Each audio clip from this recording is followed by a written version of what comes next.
5, 3, 2, 1. Hello and good afternoon, everybody. Welcome to New Networks for Nature. This is a special event. We were due to be in York on what we Northerners call Mischief Night, the 4th of November. Actually in the old school belonging to Guy Fawkes, attended by Guy Fawkes. Maybe things could have been different. What we're looking at today is a panel really to discuss what's being termed the attack on nature. We've got a fabulous chair in the form of Lucy Hodson, aka Lucy Lapwing. And I'm just going to briefly introduce the panel, then I'm going to sink into the background. I'm a volunteer with New Networks for Nature. My name's Jamie Normington, and I'm just thrilled to have this opportunity to bring these people together tonight.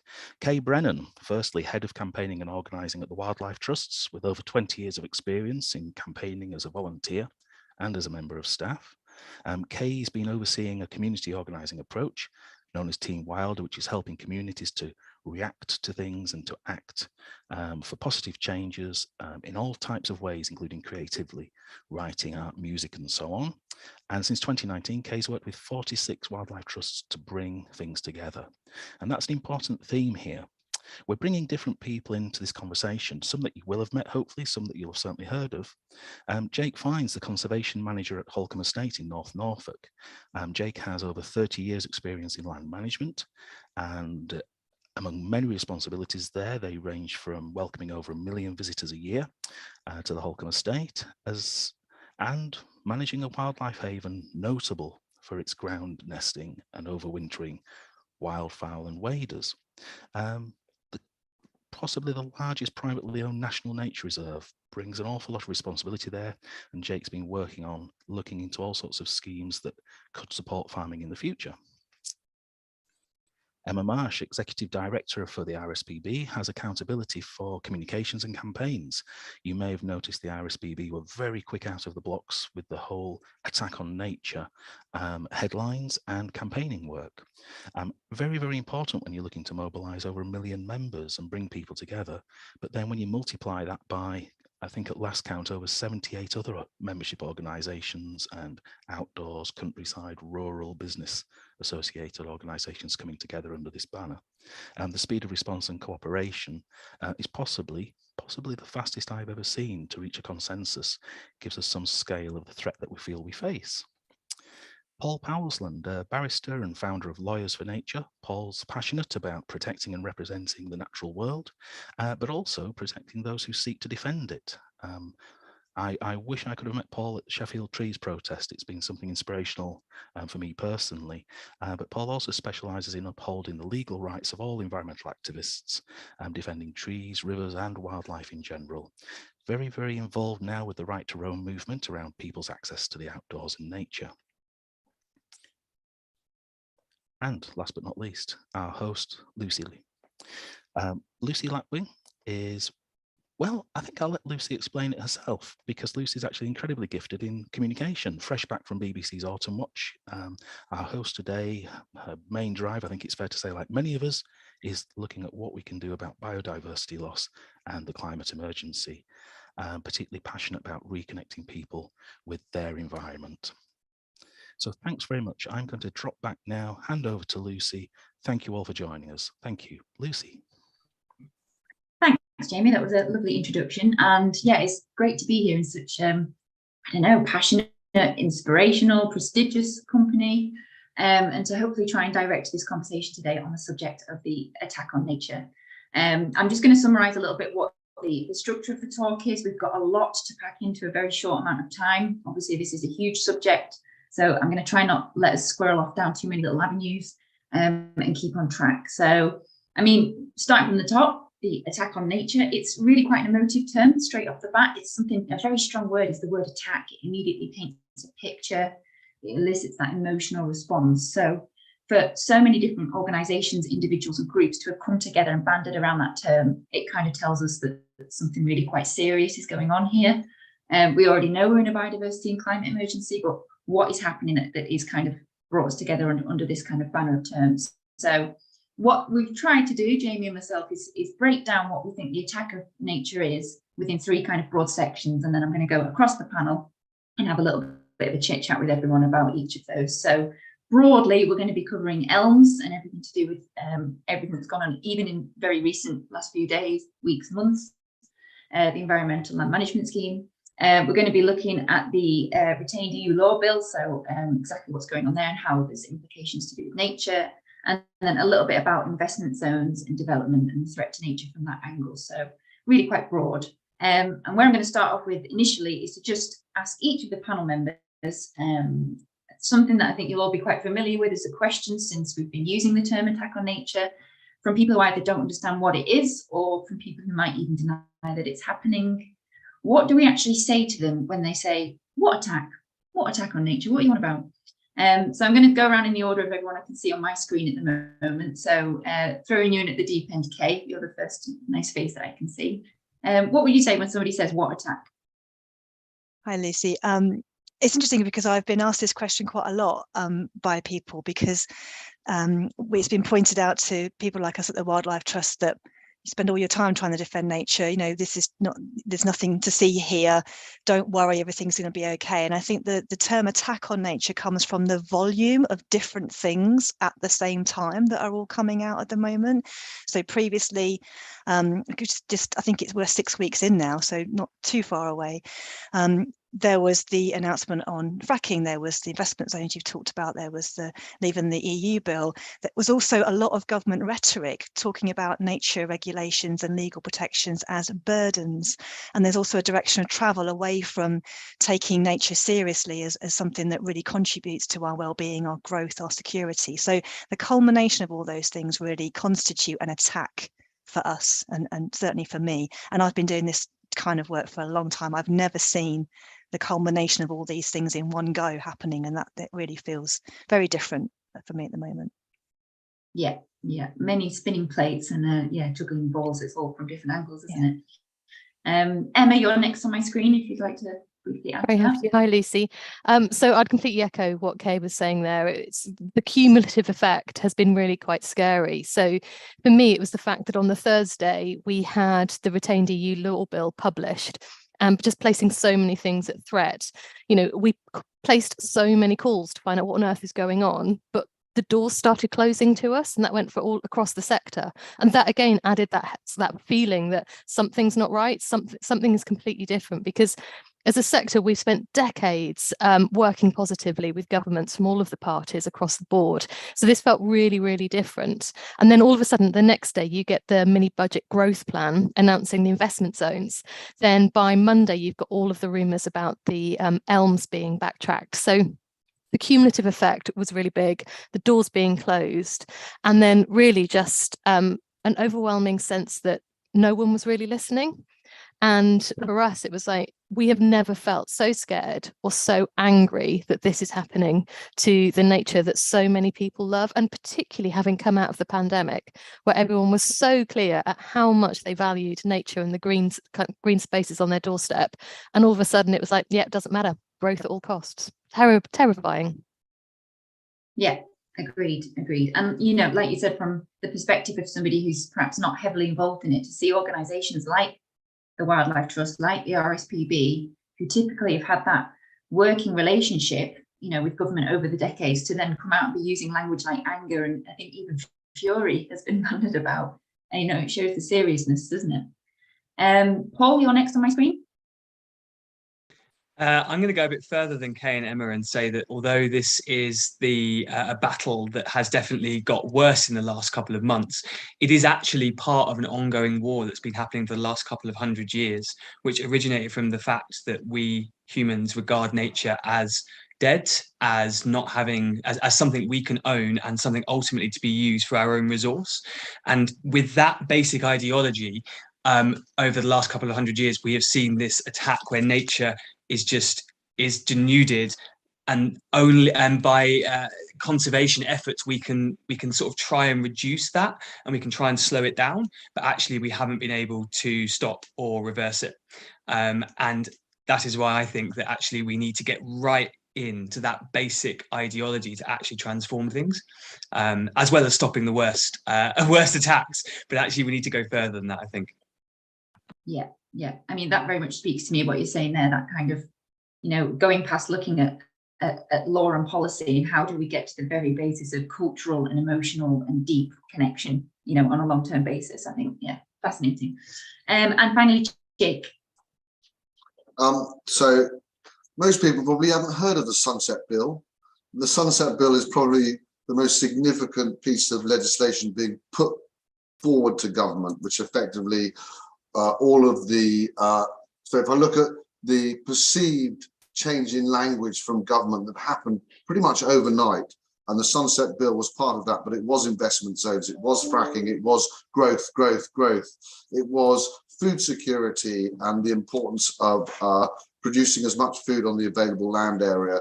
It was, there's a land use framework is really important piece of work currently going through on where all of this fits and how we make space for nature, how we produce food, how we improve infrastructure, how we provide people with homes and housing.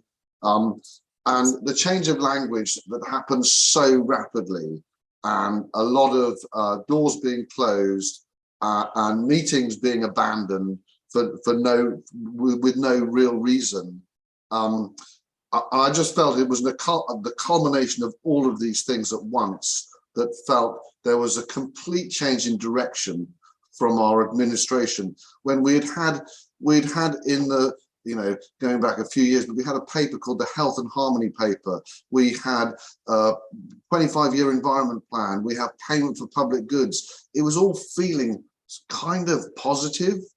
And then suddenly it was like having the rug pulled from underneath you. And what we need from government is clear, consistent messaging.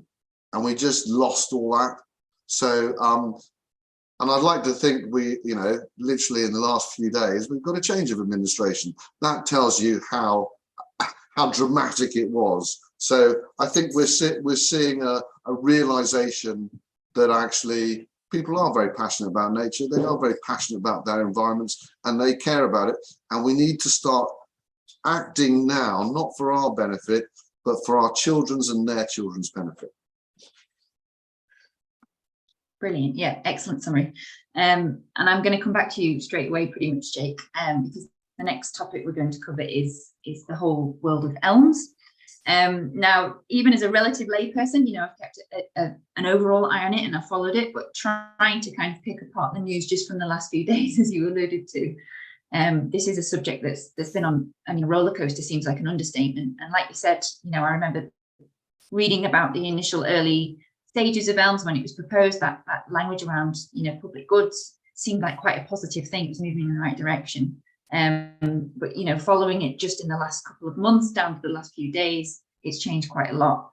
We know that there's been less than 2,000 applications made so far, and it's still all these whispers of it being watered down and changed, but then not, and then again. So I don't know if, Jake, you're able to give a bit of a summary of how you see it so far, how you think the situation looks through your eyes.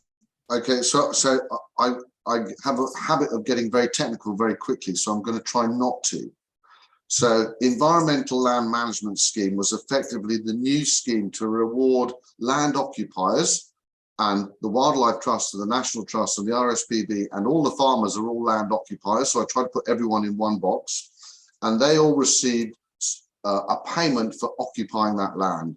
And environmental land management was suggested through Michael Gove that actually we would pay land occupiers to deliver ecosystem services, deliver clean water, healthy soils, rich and vibrant nature, access, all of these wonderful things, and they'll be rewarded for delivering these services.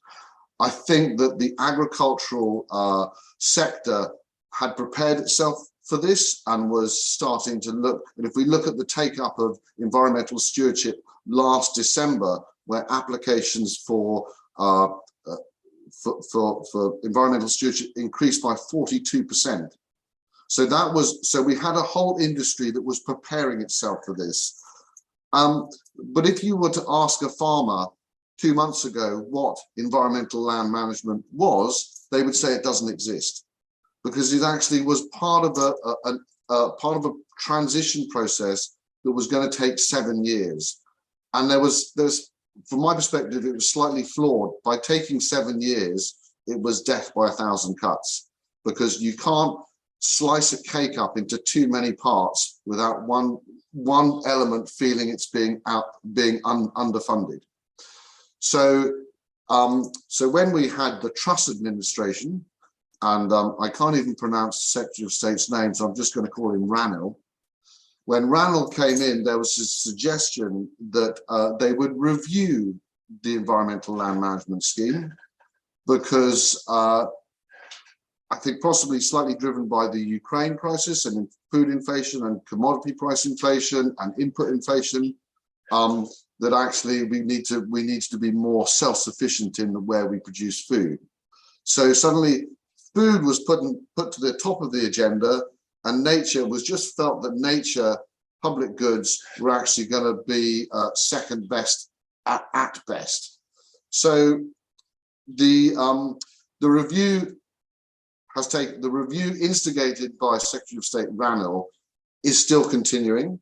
We're expecting to hear about that review at the end of last month, but then we had a new administration. So Theresa Coffey, who has now taken on the role of Secretary of State, is continuing that review with her team, including Lord Bennion, Rebecca Powell, Trudy Harrison, and Mark Spencer. They are effectively the government DEFRA team, and they are reviewing it. When we're expecting to hear about that in the next 10 days to 2 weeks. And I spent most of the week in Westminster, strangely.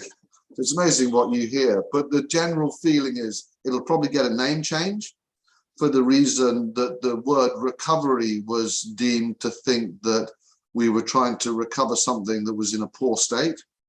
So I'm just trying to give you a feel of how politicians are thinking. So we might see a change in name, but we're definitely feeling that there will still be support for the three elements of ELMS: sustainable farming incentive, rewarding land occupiers for best practice, local nature recovery, which is the middle section, which is effectively environmental stewardship, all the things that we do on the nature reserve, all the things that the Wildlife Trust do, all the things that the RSPB and the National Trust do on every nature reserve gets that sort of funding.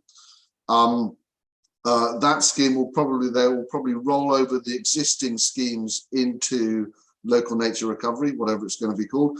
And then the somewhat contentious one, which is landscape recovery, which was looking at applications were asked in February for pilots from 500 to 5,000 hectares to apply.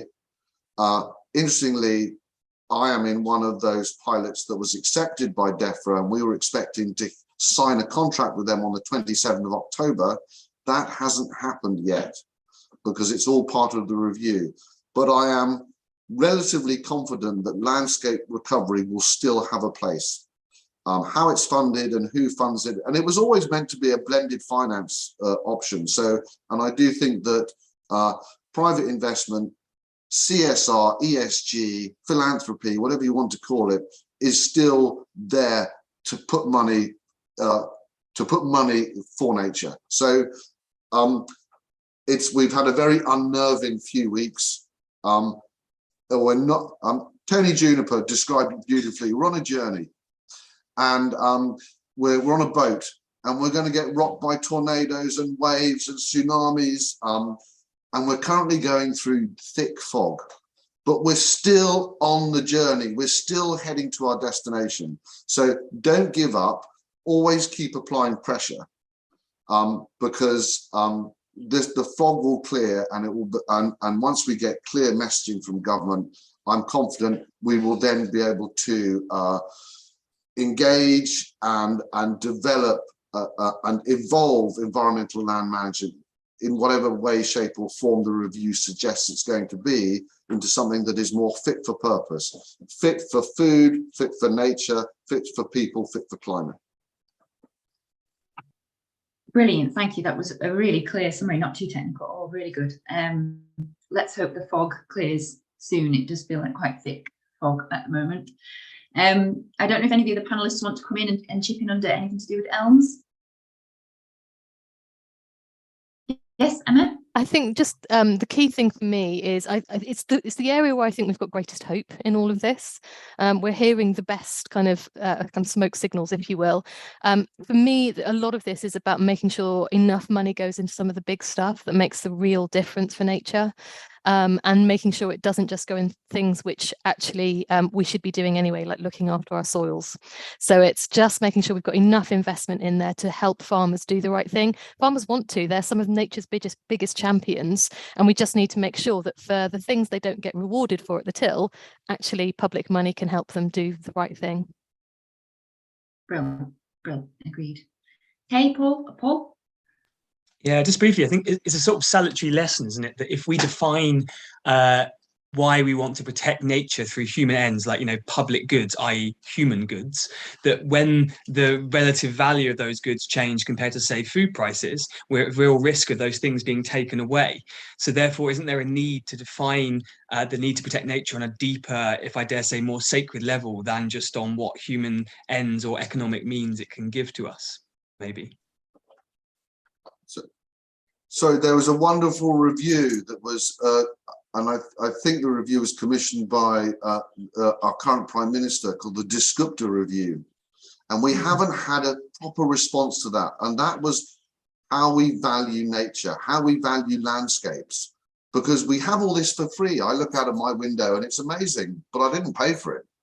So another thing we need, and I spoke with the chair of the Conservative Environment Network this week, saying we haven't had, what you can do to speak to your colleagues in the Conservative Party is actually, let's get a proper response to Descriptor.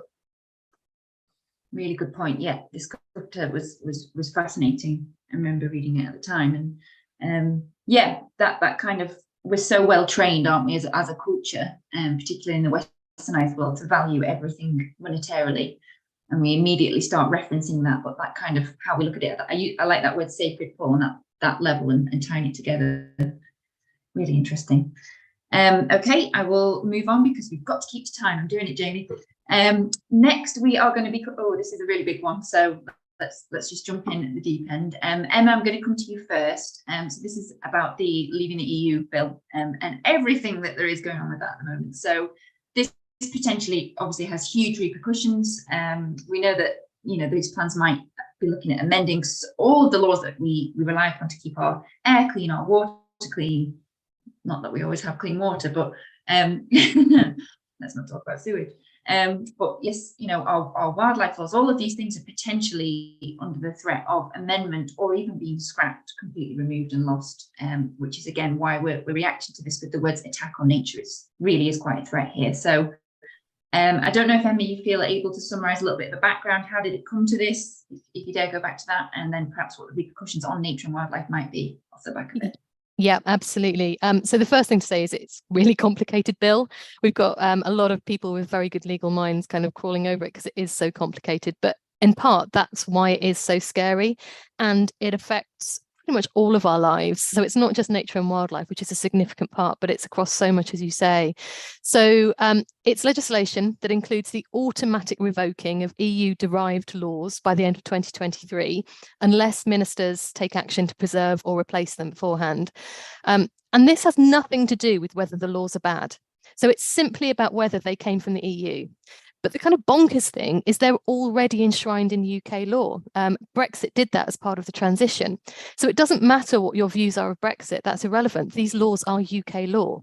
So on its first premise, kind of the legislation is nonsensical. There's no point in it. So these laws contain a whole swathe of well-tested, well-used laws that are absolutely essential for environmental and human health protections. So as you say, clean air and water quality, pesticides, chemical levels in food and water, species, habitat protections, including the vital habitat regulations, which we're so concerned about. So those laws are there for a good reason, protecting the things that the UK public really care about.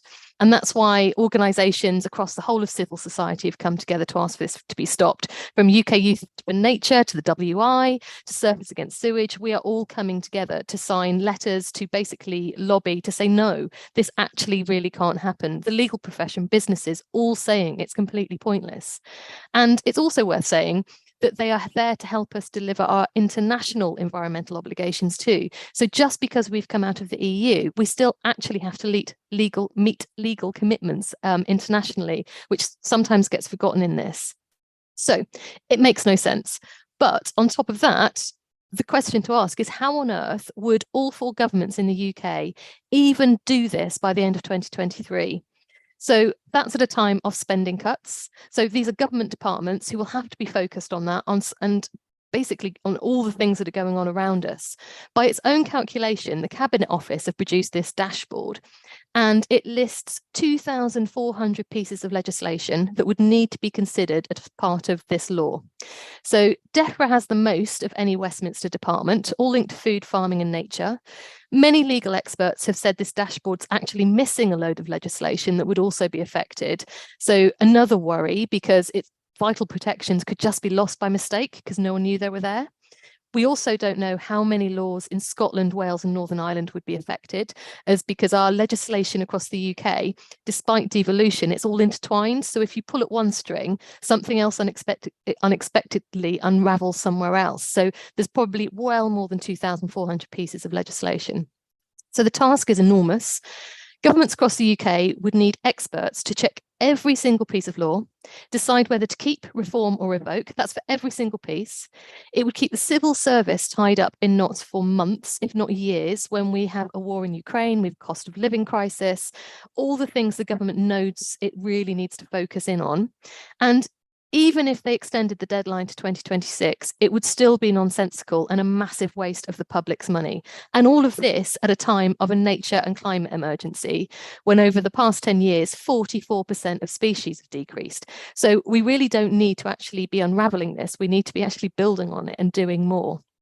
So it's creating uncertainty for businesses. They need a stable regulatory framework to invest in with confidence. And so it goes completely against the whole point of what we're hearing around we need to do it for growth. Actually, it's the opposite of that.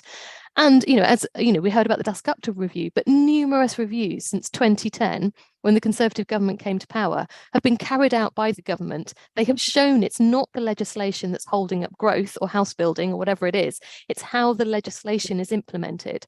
So that's where the focus should be. And we are really up for that conversation, but we just don't want the government wasting time ripping up perfectly good legislation just because once upon a time it actually came from the EU. Brilliant, excellently summarised. Again, and yet, like you said, it's incomprehensible just on a single person's level to try and comprehend untangling that, especially over such a short time frame. Yeah, really concerning. Anyone else in the panel want to come in on that? No? Oh yeah. I think, or just maybe just that again, that lack of detail, I think, is the biggest problem, because if the government had been able to say in all confidence, here's how we will replace these, as Emma was saying, there's quite a detailed process, then we might be less concerned. I think part of this is also the fact that there's no suggestion of what would be replacing these laws at all. And as you say, that there's such an amount of depth there, then what might we miss out on? And I think that, again, there'll be a bit of a theme, I think, in today's conversation about that lack of detail, lack of depth, which continues to keep us just concerned. How can we not be concerned when we have nothing but, just words to help us at the moment? But knowing what they would be replacing would it be helpful? I don't know, it might be slightly more reassuring. Yeah, and where would you even start with that? Something that's taken so long, decade by decade to build up in law. How do you then start dismantling that? What do you replace it with? Especially when you're looking at something as complex as the habitats directives and all of the layers, and like you said, those ecological repercussions. You start pulling at one thread, and then it just builds and builds and builds. Try not to be too scared by it all. Next on my list on the agenda is to talk about the subject of investment zones. So these 3 areas of the attack on nature: ELMS, the EU bill, and investment zones. So this is kind of looking at these 38 proposed zones that are across England, and there might be other ones in the other countries, but at the moment we know about these ones in England. And these are basically these areas where you'd look at making planning laws a lot more flexible, liberalising them, I think is the word that they've used. A lot more flexible regulation to allow things like development, to allow houses to be built and other developments to be made. But the kind of threat, as we're seeing it from now, is that it's, you know, this is potentially going to be in really, really, you know, sensitive areas, delicate areas, even some of our most protected areas of places that these investment zones could overlap with, national parks, areas of outstanding natural beauty, sites of special scientific interest. I'm trying not to use acronyms. So this is really quite a scary thing. You know, how do these unregulated or less regulated areas, how is that going to collide with us trying to protect nature, restore nature, help nature, value nature, love nature? What's that going to look like?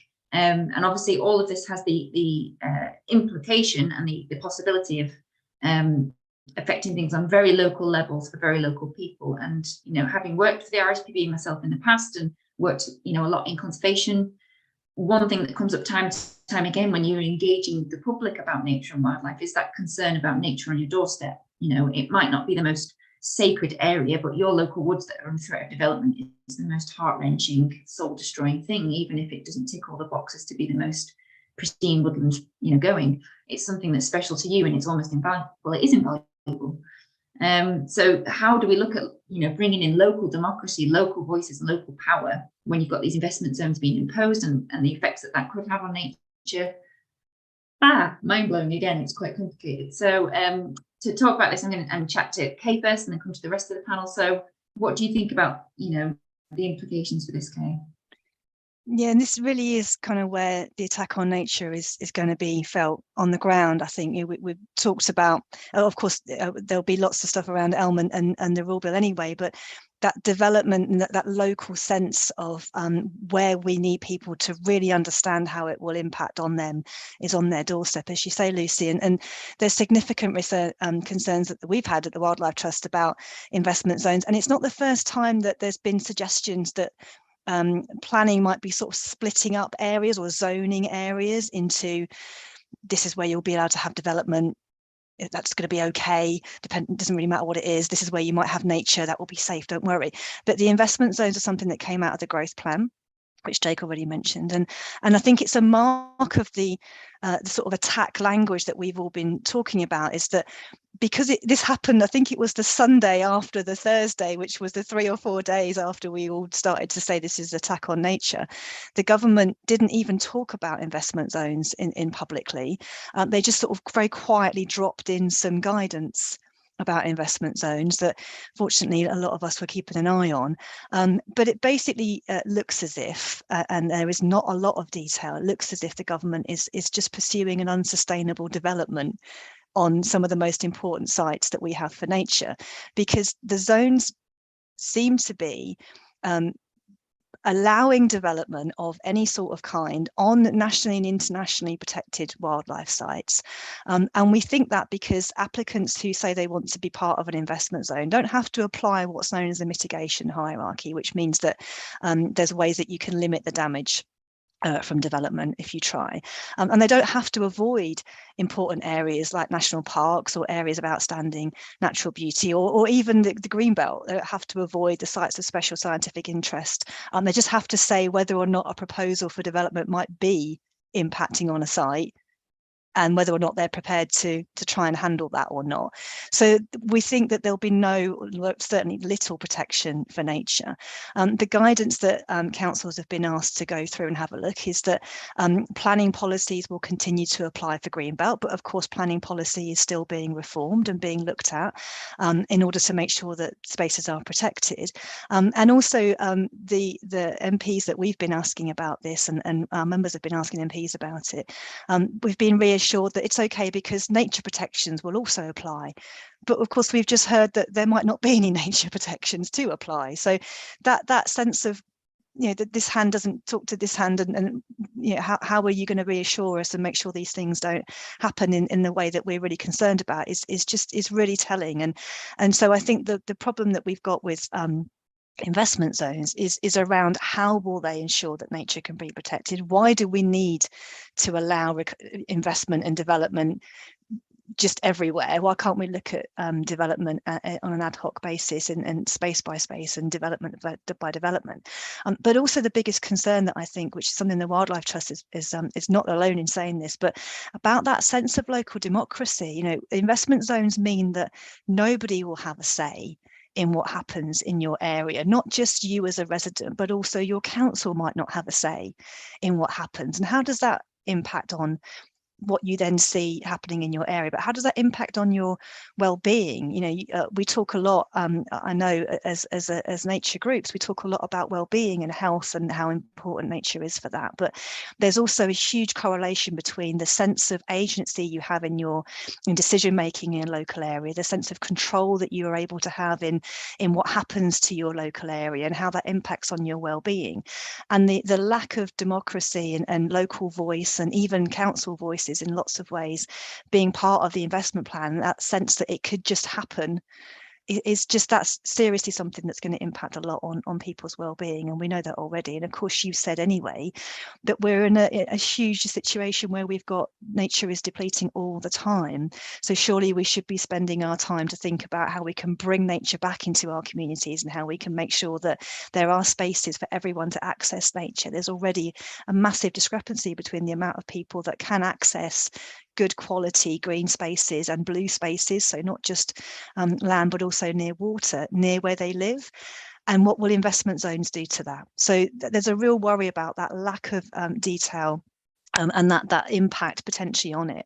I do have a tiny update on investment zones actually, and this is only actually, well, there may be more to say because it's a couple of days ago now, but I believe in England there are 77 sites that have been put forward by 35 different councils to become deregulated investment zones, and that includes greenfield housing sites and several ports as well. So councils are already putting themselves forward to be involved in investment zones without really perhaps understanding the impact, but also we don't know what this is going to do now and where the investment zones are going to go, because just recently we've had Michael Gove go back into the Department for Levelling Up, and he was the person that also instigated the planning reform some time ago. So you know, at least we know Michael Gove and we know where he's thinking about going, but we don't exactly know where investment zones will be, because he has said that they are going to be reviewed. We don't really know what that review looks like, and we don't really know what that review is, what sort of that's taking and when it will be done. So there's a lot of uncertainty, but I think the main problem that the Wildlife Trust have is just not knowing what they could do, but how we as local people are going to be impacted and how we can have a say in that or not is a real worry, still a real worry. Yeah, brilliant summary, thanks Kaye.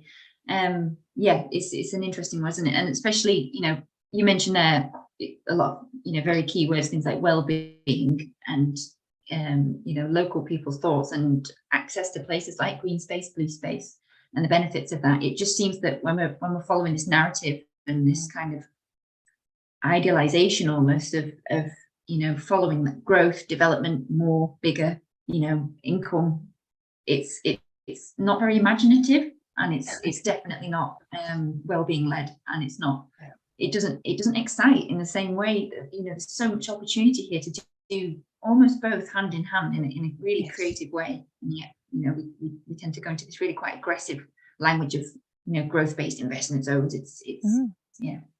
And planning and development can go hand in hand with nature. You can have some fantastic developments that really support nature, and nature's a massive part of it. And you know, we would always support that, but this feels very different. Yeah. And why wouldn't you want that? It's so exciting. Why wouldn't you have beautiful places to live in full of wildlife? Anybody else like to come in on investment zones and any of that? Just there's a piece of work that's been carried out by DEFRA called the Land Use Framework, which is something that I hope all of these organisations in front of me are feeding into at any possible time, because it's probably the most important piece of work that DEFRA has undertaken for some time. Because where are we going to fit this all in? Where are we having nature? Where are we producing food? Where are we having open spaces for people to for health and well-being? Where are we going to put motorways, and where are we not going to put motorways? Where are we going to have free ports, and where are we not going to have free ports? So that is something that actually everyone needs to be aware of, because that review will come out. Imminently. There's another separate review going through the House of Lords talking about the same things, and that will really determine the next 15 to 20 years of where we start to place everything. So that's something for people to be aware of what's happening next. Brilliant, thanks, Jake. And Emma, you wanted to come in?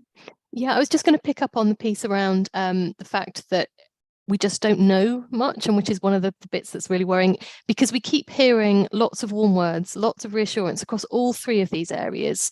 And, we love to hear warm words, it's really nice. But the thing that matters is the detail and the action, and that's not what we're seeing. So there'll be media briefings to say something's under review, or that, oh no, this isn't no longer a priority, as if we should all go away and stop worrying about it. But actually, the work to deliver these pieces of legislation behind the scenes still continues. For the retained EU law bill, it's past its second reading. Politicians from across all parties were protesting during its reading in the House of Commons.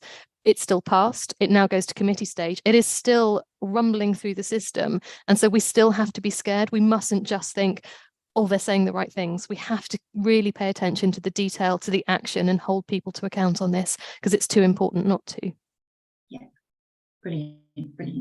Thank you, everyone. Paul, you didn't want to come in there, did you, before I move on? No, brilliant. So what I'm going to do now, I'm going to hand over to Jamie, because Jamie's covering the next section, which is going to cover a little bit away from the really scary topics that we've just covered, but chatting to myself and Paul about nature connection and access and protest on our rights in that. So Jamie, I'll hand over to you.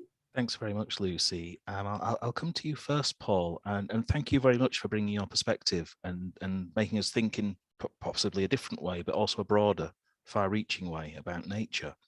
I'm very interested in not just the technical and legal aspects of what's involved in accessing nature, but also the ongoing debate and discussion and protests around movements such as Right to Roam in England, looking to replicate more access for more people to more areas, I guess. And I just would like to hand over to you, Paul, just to kind of say, this is something I feel that more people need to know about, because I feel it's incredibly timely. It's very, very vital, having been witnessing the pandemic. And I'd just like you to kind of fill people in on what's happening with the right to roam, but also how can they feel safe in trying to stand up for rights such as right to roam, please. Yeah, so sometimes, so I think some people find it odd when I, as a sort of radical nature advocate, sort of got involved in right to roam. To me, the two things make total sense if you look at it in a broader perspective.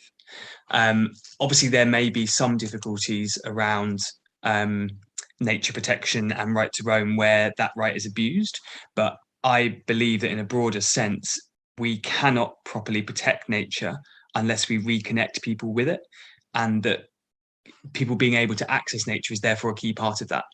So although there are many very good arguments for, from a human perspective, for right to roam, I also believe there are very important arguments from a nature perspective. And indeed, that if we don't connect people back with nature, then it feels like the inevitable downward progress that we've had for many years, and indeed potentially centuries, is just going to continue. Because it's perhaps a little trite, but I believe that if you will only love that which you know, and you will only protect that which you love. And therefore we need to work out how we do in fact connect people. On a more practical level as well, I am very much an advocate of direct action of nature guardianship, and getting people to not whilst the big NGOs do amazing work, and I'm very glad for all the work they do, I should very much say, in this illustrious company, I think there is also a real role for ordinary people to step up and do action themselves as nature guardians. And that not only helps to protect nature in the actions they do, it links them in to nature and the broader nature struggle. So actually, the bigger NGOs might find more recruitment from people who are standing up as nature guardians, because they sort of do their little bit and then think, there's also a systemic issue here, and I want to support what the RSPB is doing about that, etc. And I found that from my own perspective when I started sort of acting as a nature guardian for a river in London, and actually a lot of the work that I and other volunteers were doing relied on trespass. And indeed, on that river, there would still be huge damage to nature going on if we hadn't been able to trespass to stop it. So yeah, I think there's a number of ways in which Right to Roam is connected to not only nature guardianship, but also bringing humans and nature closer together.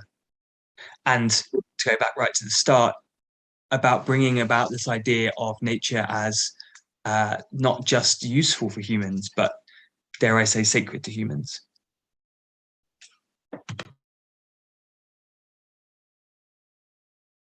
You're on mute, Jamie. Sorry. That's okay. I'm sorry. I was just saying that's a very helpful overview, Paul. Thanks ever so much for that. I think the key for me is also the idea of what we then take from nature. So if I just come to Lucy next, just thinking about what's it all about then, Lucy? Access to nature. What's it about to you, perhaps? Wow. Okay. Where do we start? So I think what Paul was touching upon there was really, really key for me in saying, you know, how does the ordinary person on the street take back power, and how do they have some element of influence and some kind of involvement in this? Because you know, we're talking here as part of a group of NGOs which hold a lot of power, and we've got, you know, across the UK, if we're looking at farmers and the amount of land that's owned and managed by farmers or tenanted by farmers and looked after, landholders of all different types. We can talk about these really complex subjects. We can talk about the impact of ELMS and the EU law bill and investment zones, but how does that relate to the real person on the street? And I would consider myself a very normal, I'm not normal, I'm a bit weirdo, but normal in terms of my upbringing. I grew up in rural Lancashire. I didn't know anything about nature. You know, I loved frogs in my garden. I loved playing in the mud. I loved putting my wellies on and running around the fields. But I wasn't taught about it, and it wasn't of me as it is in the way it is now. You know, I knew a few bird names here and there, and then I somehow, sorry, Emma, managed to blag a job in the RSPB without knowing the difference between a blue tit and a grey tit. And started this journey where I had my eyes opened, connected with nature, and I was surrounded by people in this culture I'd never encountered before: bird watchers, naturalists, entomologists, all of these people who knew the names of the things in front of us, knew the plants, knew the flowers, knew the bugs, knew the moths, everything.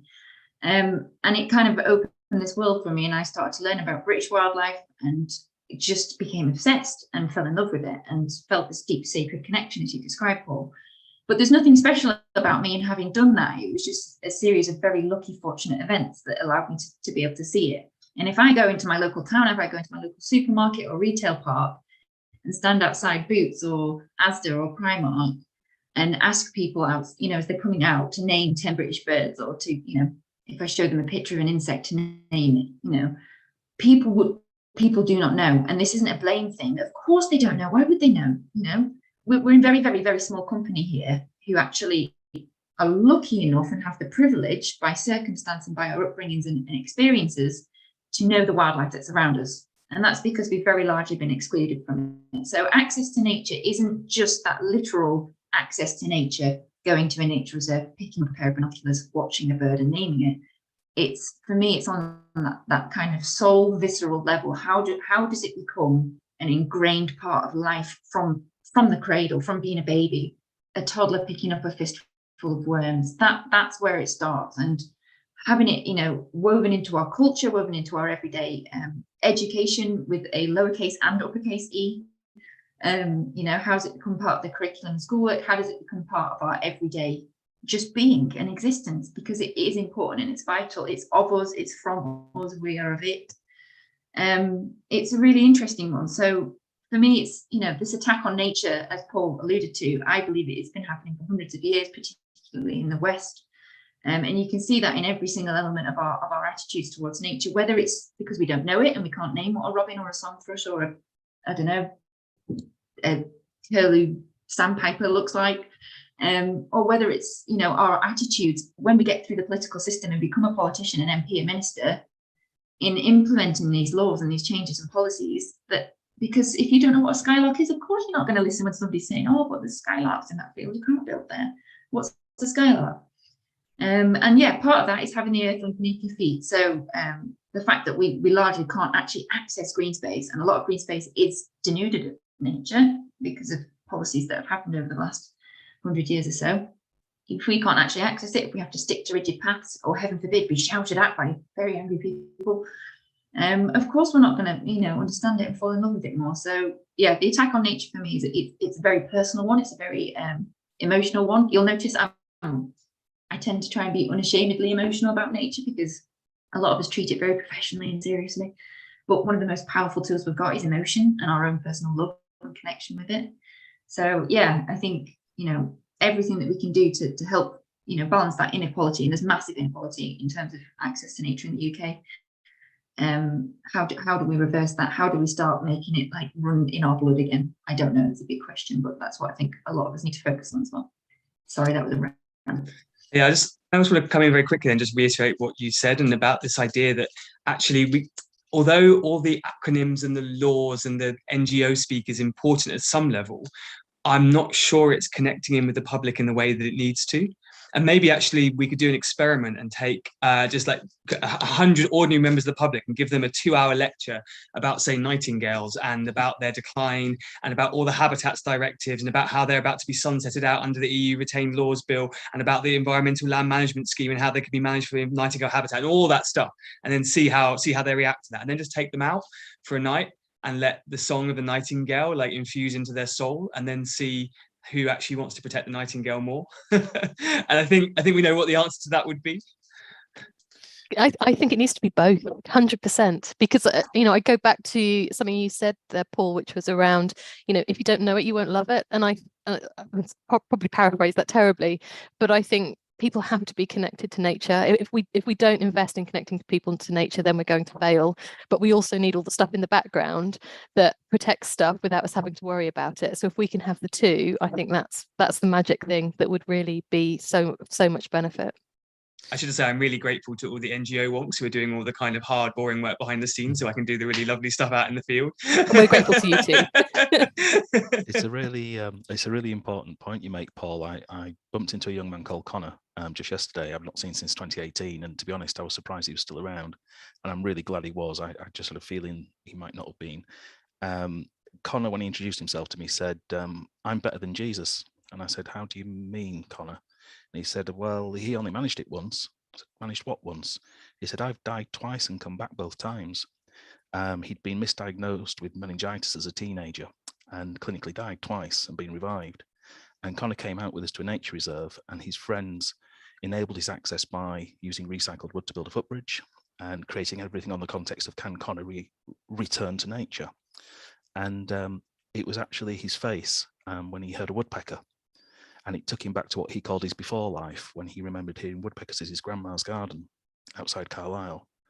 And that is probably the moment that defined the last 13 years for me, of thinking it needs to be on someone else's terms. It needs to be outdoors. It needs to connect on their terms. And it just turns everything around on that pin, basically.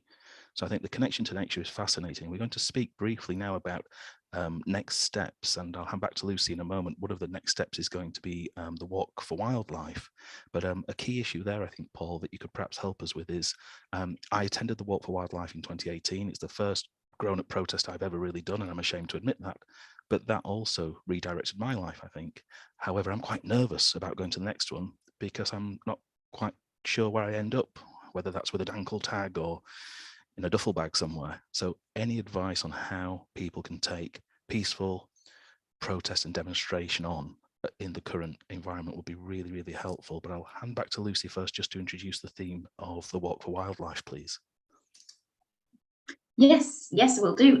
So I'm going to ask you all panel members just for a quick kind of any other steps and what is next on the attack on nature. But slightly biased, I will just summarise the Walk for Wildlife. So for those of you who didn't attend in 2018, this was a walk led by Chris Packham in collaboration with lots of the ENGOs in the UK, and basically just that kind of rallying of the troops, bringing everybody together under that voice of all different labels. So whether you're a land manager, a farmer, an activist, a naturalist, an entomologist, a climate activist, whether you are coming from one NGO or another or multiple ones, anybody who cares for the natural environment and wildlife was marching together in 2018. And the attack on nature has spurred the Walk for Wildlife 2, which is taking place really soon. Not nervous, little bit nervous. 26th of November in London. So you can sign up at walkforwildlife.org.uk. I think peopleswalkforwildlife.org.uk. Yeah, we want to just see as many people there as possible. It's a very family friendly, organised, official protest. There's not going to be any gluing of anyone or any parts to anything, but we want people to turn up in ridiculous fancy dress, think like moth capes and antennae and glowworm glowing bums and all of that kind of stuff. Just get a bit ridiculous and really show the love for nature. It's going to be, yeah, really fun, I hope so. Paul, I don't know if you wanted to come in off the back of what Jamie was just asking you about. Yeah, I mean, there's only 5 minutes left, so I probably can't do a full exposition of the state of UK protest law. What I will say is, in general, for the kinds of protests like Walk for Wildlife, you really shouldn't be worried. As long as you're peaceful and non-disruptive.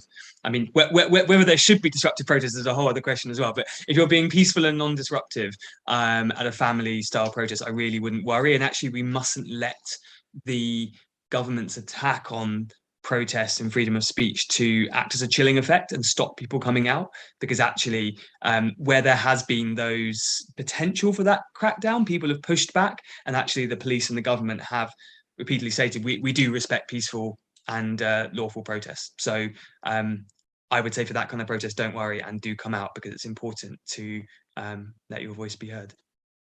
Great, thank you, Paul. So we have, I think, got a few questions coming in, but very, very quickly, I'm going to whiz around everyone. The last question that I've got on my list to basically ask you is, how do we resist the attack on nature? What do we do? So I'll go backwards. Jake, I'll start with you, if that's okay. Short and sweet: inform, influence, and inspire.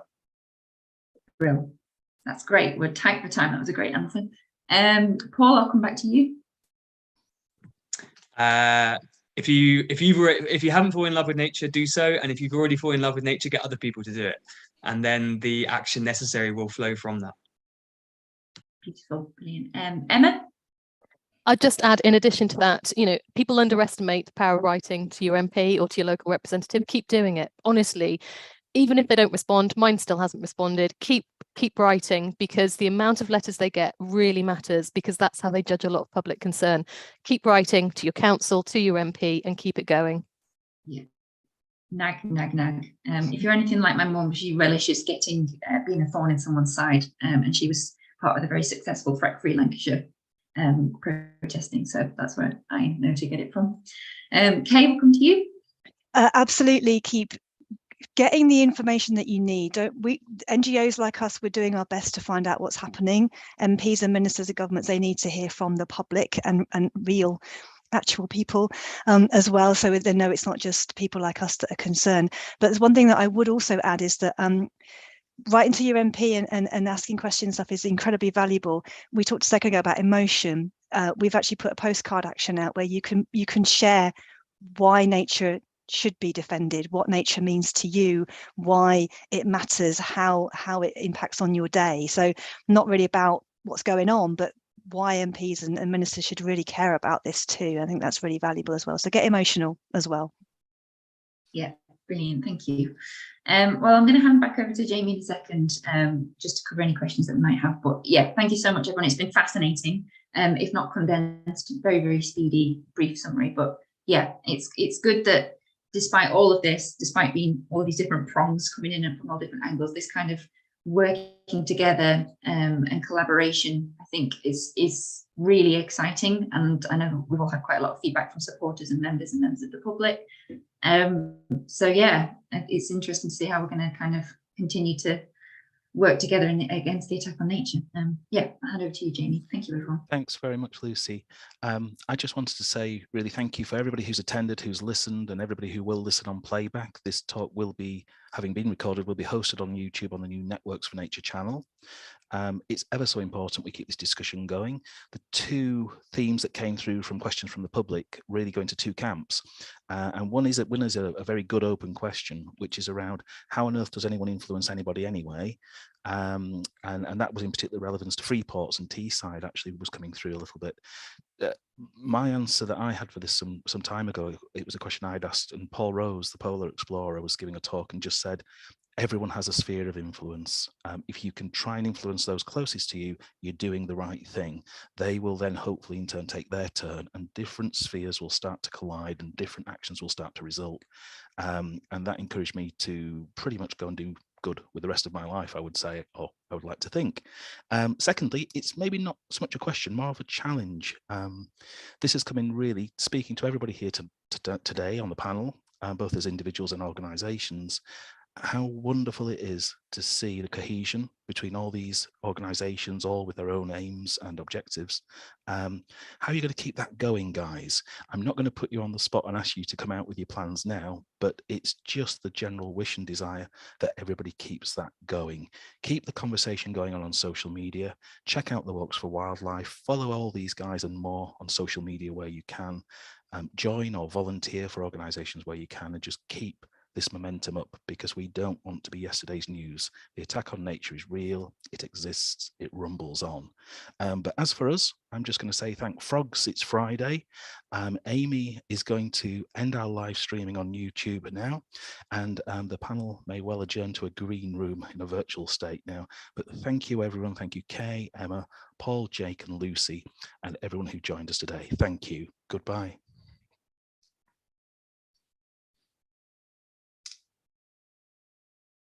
And we're no longer live. Well done, Amy. Amazing, amazing. That was just fantastic. You all came across. What time is it? Because my clock froze. I had no idea. Really? Oh my God. Well, yeah, I was like, oh my God. 5:01. So you were. It's the most on-time webinar I've been a part of.